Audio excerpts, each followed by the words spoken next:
Assalamualaikum warahmatullahi wabarakatuh, Ibu dan teman-teman semua. Perkenalkan, kami dari kelompok 2 akan mempresentasikan hasil analisis video percobaan kami yang berjudul Preparation of Insoluble Salt.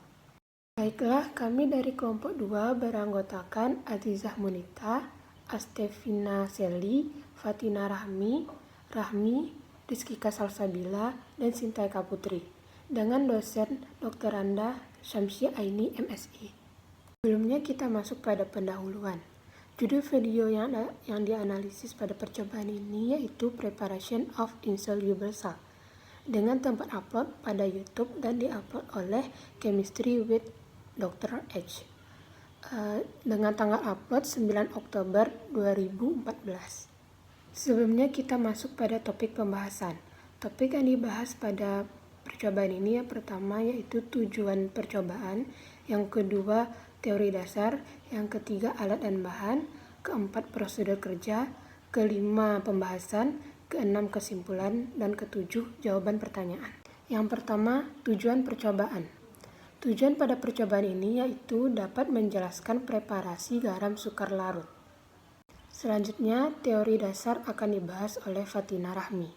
Baiklah, Ibu dan teman-teman semuanya, di sini saya akan menjelaskan dasar teori. Alkali dan alkali tanah merupakan unsur logam yang sangat reaktif. Logam alkali adalah logam golongan 1A yang terdiri dari litium, natrium, kalium, rubidium, cesium, dan francium. Sedangkan logam alkali tanah terdiri dari berilium, magnesium, kalsium, strontium, barium, dan radium. Radium kadang tidak dianggap sebagai alkali tanah karena sifat radioaktif yang dimilikinya. Nasruddin 2012. Pada golongan alkali hidrogen termasuk non-logam, walaupun dengan alkali sama-sama memiliki satu elektron pada kulit terluarnya. Berdasarkan konfigurasi elektron, diketahui semua unsur alkali memiliki satu elektron yang terletak pada kulit terluar. Persamaan ini menyebabkan unsur-unsur alkali memiliki sifat kimia yang mirip. Natrium dan kalium sangat melimpah di kerak bumi, sedangkan litium, rubidium, dan cesium kelimpahannya sangat sedikit.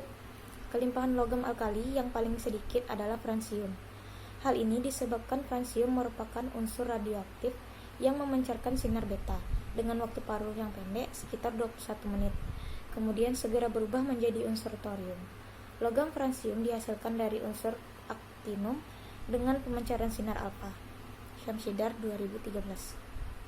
Kelas selanjutnya alat dan bahan. Alat yang digunakan pada video percobaan yang pertama gelas kimia. Gelas kimia berfungsi untuk mengukur volume larutan ataupun bahan yang tak memerlukan tingkat ketelitian yang tinggi, serta sebagai wadah untuk menyimpan serta membuat larutan. Yang kedua, Erlenmeyer berfungsi sebagai wadah dari bahan kimia cair. Erlenmeyer juga sering digunakan untuk proses titrasi, yaitu untuk menampung larutan yang akan digunakan. Yang ketiga, corong. Corong berfungsi sebagai alat bantu untuk memindahkan atau memasukkan larutan ke wadah yang mempunyai dimensi pemasukan sampel bahan kecil. Yang keempat, kertas saring. Kertas saring berfungsi untuk memisahkan partikel suspensi dari cairan, lalu untuk memisahkan antara zat terlarut dari zat padat. Lalu, bahan yang digunakan pada video percobaan yang pertama, potasium iodide atau kalium iodida, ialah senyawa ionik yang terbuat dari ion K+ dan imin. Ia mengkristal dalam struktur natrium klorida dan diproduksi secara industri dengan memperlakukan KOH dengan yodium. Yang kedua, tembaga 2 nitrat dengan rumus kimia CuNO3 2 kali adalah suatu senyawa anorganik yang membentuk padatan kristalin berwarna biru. Dan yang ketiga, aqueous. Assalamualaikum warahmatullahi wabarakatuh. Perkenalkan, nama saya Azizah Munita, NIM 17036044. Di sini saya akan menjelaskan tentang prosedur kerjanya.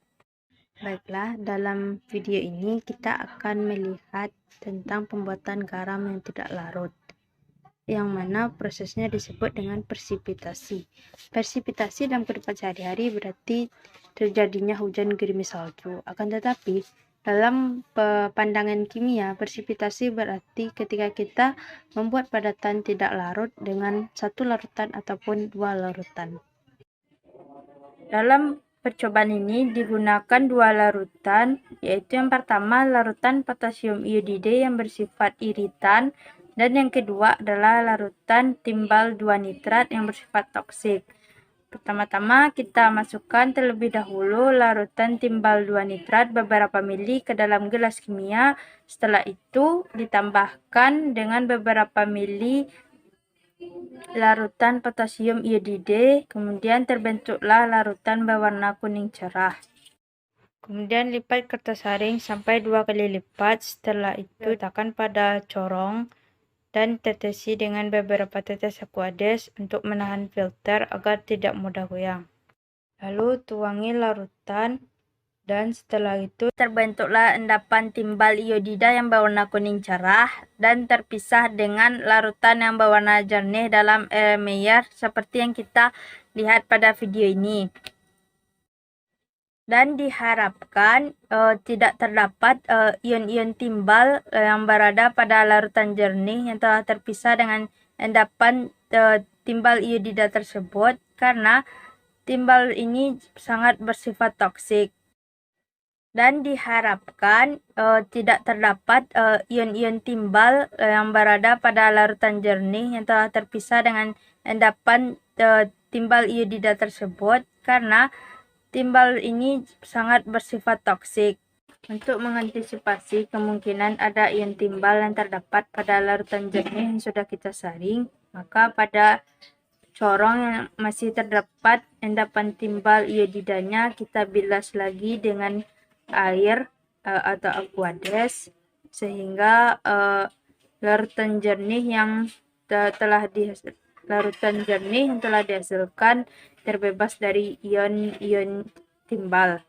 Terima kasih kepada moderator yang telah mengizinkan saya untuk menjelaskan mengenai pembahasan yang terjadi pada campuran larutan timbal 2 nitrat dengan larutan potasium iodida.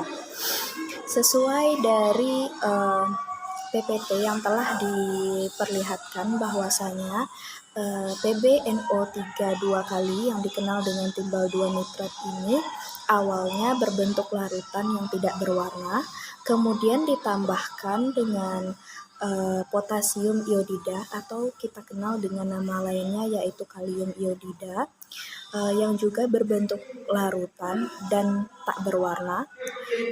Saat direaksikan hasilnya menjadi PbI2 atau disebut juga dengan timbal iodida, timbal 2 iodida yang berbentuk endapan berwarna kuning menyala dengan larutan KNO3 atau kalium nitrat yang berwarna kuning hambar. Perubahan yang terjadi pada reaksi tersebut ada 4 macam. Yang pertama yaitu terbentuknya endapan. Ketika direaksikan, larutan Pb2 nitrat dan kalium iodida ini yang awalnya tidak berwarna dalam bentuk larutan menjadi kuning menyala, yang di dalamnya terdiri atas endapan kuning menyala dan larutan kuning hambar, yang mana endapan kuning menyala ini merupakan PbI2, sedangkan larutan yang berwarna kuning muda ini merupakan larutan KNO3. Endapan kuning ini dapat dilihat saat difilterkan dengan menggunakan kertas Whatman, yang mana ini terjadi pada video yang telah ditampilkan sebelumnya. Kemudian perubahan yang terjadi yaitu terbentuknya gas atau gelembung. Hal ini terjadi karena adanya reaksi yang sedang berlangsung. Yang ketiga yaitu perubahan warna. Seperti yang dijelaskan di awal, perubahan warna yang terjadi ialah kedua larutan yang awalnya tidak berwarna, namun ketika dicampurkan warnanya berubah menjadi larutan kuning yang sukar larut. Sehingga nantinya PbI2 ini akan mengendap di dalam larutan tersebut. Perubahan yang terjadi selanjutnya yang terakhir yaitu perubahan suhu. Suhu yang terjadi akan mengalami eksotermis karena reaksi yang terjadi ini membuat larutan memiliki suhu yang tinggi. Berikut itulah hasil pembahasan yang dapat kami paparkan sesuai dengan video yang kami cari di YouTube. Terima kasih, dikembalikan kepada moderator. Baiklah, saya akan mempresentasikan kesimpulan dari video timbal 2 nitrat dan kalium iodida. Yang pertama, terbentuknya endapan berwarna kuning menyala dari pencampuran timbal 2 nitrat dan kalium iodida. Yang kedua, untuk memisahkan zat yang mengendap pada suatu larutan digunakan proses presipitasi. Hasil proses presipitasi yang dapat dilihat dari video itu hasilnya adalah larutan berwarna bening yang ada di dalam Erlenmeyer. Kemudian, proses presipitasi sangat berguna untuk memisahkan ion logam yang larut dalam suatu larutan. Sekian dari saya. Terakhir yaitu jawaban pertanyaan.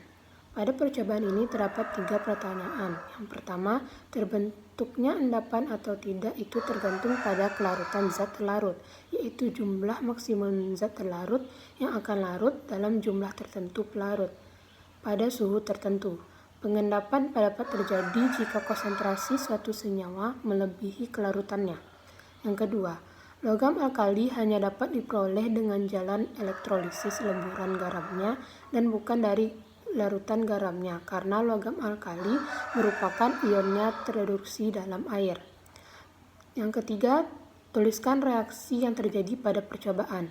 Reaksi yang terjadi pada percobaan yaitu PbNO3 ditambah 2 Ki menghasilkan PbI2 ditambah 2 KNO3. Dan presentasi dari kelompok kami, sekian, terima kasih.